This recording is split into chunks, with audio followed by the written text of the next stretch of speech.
झंडा नहीं लगाया, अब इंडियंस वहां पे कितने खुश होंगे और क्या माहौल बना होगा दुबई के अंदर, पाकिस्तानियों के क्या रिएक्शंस होंगे वो मैं सोच रही हूँ कि मतलब एक दिन जब पाकिस्तानी रो रहे अगले दिन इंडिया का झंडा लगाया गया। तो हाँ जी 12:01 हो गया, मगर दुबई वालों ने कहा है कि बुर्ज खलीफा पे पाकिस्तान का झंडा नहीं लहराया जाएगा, नहीं नजर आएगा। ये औकात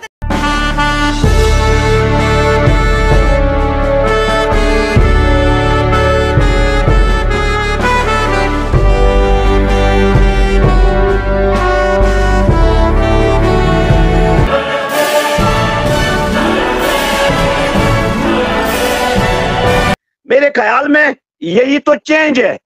जिस लाल चौक के ऊपर जिसको अखाड़ा बनाया था यहाँ की हुर्रियत के लीडरों ने और यहाँ की पॉलिटिकल पार्टियों ने, आज बच्चा सीधा जाता है तिरंगा लेके और वहां कहता है हिंदुस्तान जिंदाबाद। सैल्यूट।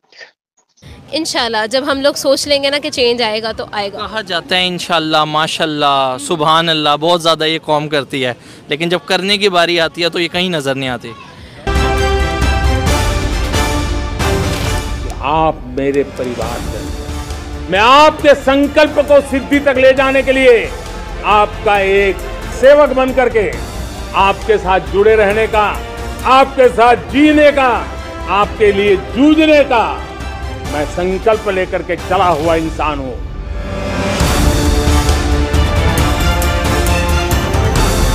(2047) में जब देश आजादी के 100 साल मनाएगा, मेरा देश विकसित भारत बन के रहेगा। नमस्कार दोस्तों, भारत के 77वें स्वतंत्रता दिवस पर में पूरी दुनिया से बधाई संदेश आ रहे हैं। इसमें रूस के राष्ट्रपति पुतिन, फ्रांस के राष्ट्रपति मैक्रो और ऑस्ट्रेलिया के पीएम एंथनी अल्बनीज के साथ ही अमेरिका के विदेश मंत्री भी शामिल हैं। सिडनी के मालाबार एक्सरसाइज में भी आईएनएस सह्याद्री और आईएनएस कोलकाता पर भारत का स्वतंत्रता दिवस क्वाड देशों की नेवी ने मिलकर के मनाया और इसके अलावा 3 बार की ग्रैमी अवार्ड विजेता रिकी केज ने इस मौके पर भारत के राष्ट्रगान का इंस्ट्रूमेंटल वर्जन जारी किया। वहीं मशहूर अमेरिकी सिंगर मैरी मिलबेन ने बधाई संदेश देते हुए कहा कि हम अटूट संकल्प, अथक भावना और आशा का सम्मान कर रहे हैं जिसमें एक राष्ट्र का जन्म हुआ। पूरी दुनिया में भारतीय स्वतंत्रता दिवस की धूम मची हुई है और इधर पाकिस्तान अभी भी बुर्ज खलीफा पर हुई बेइज्जती को हजम नहीं कर पाया है कि तभी उसे एक और झटका तब लगा जब दुबई की बुर्ज खलीफा पर 14 अगस्त की रात भारतीय तिरंगे में रंगी बुर्ज खलीफा दिखाई दी। सोशल मीडिया पर पाकिस्तानी अपनी सरकार को तंज कस रहे हैं कि फर्क साफ दिख रहा है, हमारी कोई इज्जत नहीं के लिए। तो आइए देखते हैं आगे वीडियो और क्या चर्चा। अब देखो वहां पर जो पाकिस्तानी थे दुबई के अंदर, वो तो रोने धोने लग गए थे और पाकिस्तान जिंदाबाद के नारे लगा रहे थे और थोड़ा सा खुद को शर्मिंदगी या गिल्ट फील कर रहे थे। लेकिन उससे के अगले दिन जहां पर पाकिस्तानी रो पिट रहे थे कि भाई हमारा झंडा नहीं लगाया, अब इंडियंस वहां पे कितने खुश होंगे और क्या माहौल बना होगा दुबई के अंदर, पाकिस्तानियों के क्या रिएक्शंस होंगे वो मैं सोच रही हूँ कि मतलब एक दिन जब पाकिस्तानी रो रहे अगले दिन इंडिया का झंडा लगाया गया तो उन्हें एहसास तो हुआ होगा कि भाई हम क्या कर रहे हैं और अभी इंडियंस कहाँ पे और क्या कर रहे हैं। यार इनको अब तक पता नहीं चल रहा, इनको अभी तक यही नहीं पता चल रहा कि हम लोग कहाँ पर हैं, इंडियंस कहाँ पर हैं। मैं तो कहता हूँ 10 साल पहले भी इंडिया बहुत आगे ही था, तो इनको तो ये चीजें तो समझ जानी चाहिए पाकिस्तानी को, अगर नहीं भी समझ रहे अभी तक। और यही तो पाकिस्तानी जो यूएई में जाके भीख मांगते हैं, फिर पकड़े जाते हैं, फिर डिपोर्ट होते हैं, यही पाकिस्तानी है जिनकी वजह से पाकिस्तान के 14 शहरों से वीजाएं देना बंद कर दी यूएई ने। तो आप लोग क्या एक्सपेक्ट करते हैं कि यूएई कुछ करेगा हमारे लिए? इतना कुछ बिल्कुल भी नहीं करेगा। और अभी तो दिन की शुरुआत हुई है, अभी तो काफी आधी दुनिया 15 अगस्त हुई भी नहीं, अभी तक 14 अगस्त ही चल रही है।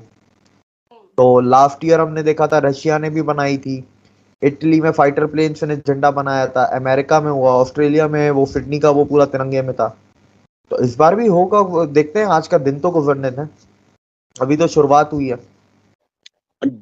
जिस हिंदुस्तान में हम रह रहे उसके बाद बहुत बड़ी गलती की, कबाइलों को कश्मीर में भेजा, मगर कश्मीर के लोग और कश्मीर के उस वक्त के सियासतदान, मैं आज उनको सल्यूट करता हूं। उन्होंने हमें इस दलदल से बचाया। अगर उस वक्त कबाइली यहां पे न आते तो मेरे ख्याल में जो पीओजेके हैं आज हमारे कब्जे में ही होता। आज वहां के लोग दर दर की ठोकरियां नहीं खाते। आज वहां के लोग अपनी जगह से और कहीं कंट्रियों में मजदूरी के लिए नहीं जाते, जो जॉब के लिए तरसते हैं, जो वहां की सड़कों के लिए तरसते हैं, जिनके आटे के लिए लाइन लगानी पड़ती है। आप तो ज्यादा मुझसे ज्यादा जानती हो क्योंकि आप वहां पे रिपोर्टिंग भी करते हो। मैं जहां जहां आप कश्मीर का आज माहौल देखोगे, हम खुशकिस्मत लोग हैं और हम खुशकिस्मत लोग हैं। उस वक्त के सियासी लीडरों ने बहुत बड़ा एक फैसला ले लिया, इल्हाक किया हिंदुस्तान के साथ। यहाँ हमारी जो सेना है बॉर्डरों पे हमारी हिफाजत करती है। अगर कश्मीर के अंदर कहीं कहीं पर हमारी आर्मी है, उन्होंने स्कूल बनाए हैं, वहां पे हमारे बच्चे तालीम याफ्ता हो रहे हैं। अगर मेरे ख्याल में जिस इलाके में कभी रोड नहीं जाती वहां हमारी सेना ने बनाया है। इनको सियासत के साथ कोई ताल्लुकात ही नहीं है। इसलिए मैं अपने उन सियासतदानों को सलाम पेश करता हूं जिन्होंने हमें उस टाइम पे बचाया है। और कल 15 अगस्त का जश्न होगा और हर गली कोचे में होगा इंशाअल्लाह रहमान, आप भी देख लेना।